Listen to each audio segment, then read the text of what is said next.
there, it's your girl Gretchen. In today's conversation about narcissistic personality disorder, I wanted to talk about using confusion as a manipulation tactic. I saw a meme about this a couple of years ago and it was so concise and it just hit me. And confusion is such a broad thing to begin with, so to have it kind of narrowed down was very powerful. And I've never done a video about confusion because I can't remember what the meme said. And it's confusing to try to talk about confusion. But Netflix has started showing Sex in the City, and as I watch Big and Carrie's relationship, I just cringe at how he uses confusion against her. So let me start out by telling you about how I felt about confusion while it was being used on me.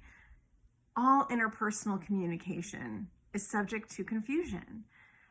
I had a more solid upbringing in terms of communication styles than my ex-husband did, so it was very easy for me to hold him to a lower standard of communication than I hold myself. And I can be confusing sometimes. Also, I can misunderstand things sometimes. So if I'm experiencing confusion, I don't just automatically jump to, oh, I'm being manipulated.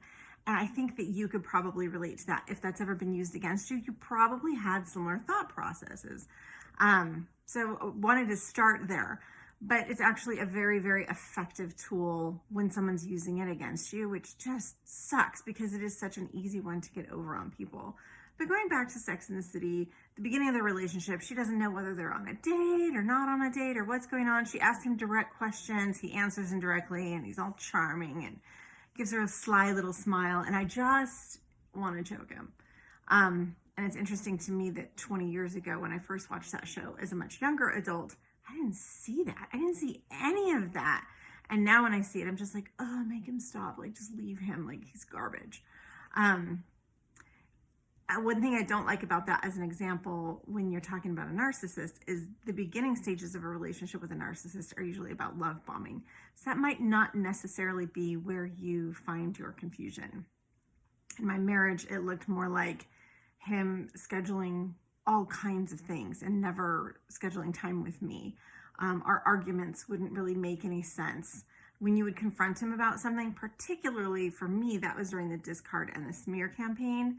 You confront him about something, you get a response, and then you walk away later and you think about the situation. You're like, okay, so he feels how about it? You got this satisfactory answer at the time, but then you realize he never even answered the question. So that's very confusing. And I hate it. I won't tolerate it anymore. I started seeing somebody like a year ago and I very clearly communicated my boundaries. He kept trying to groom me and push those boundaries. Then at the same time, when we would have conversations, especially over text, I would find myself defending things I wasn't even saying. And it's just like, this is so confusing. I'm out. So I want you to really look closely at scenarios where confusion is an overlying theme.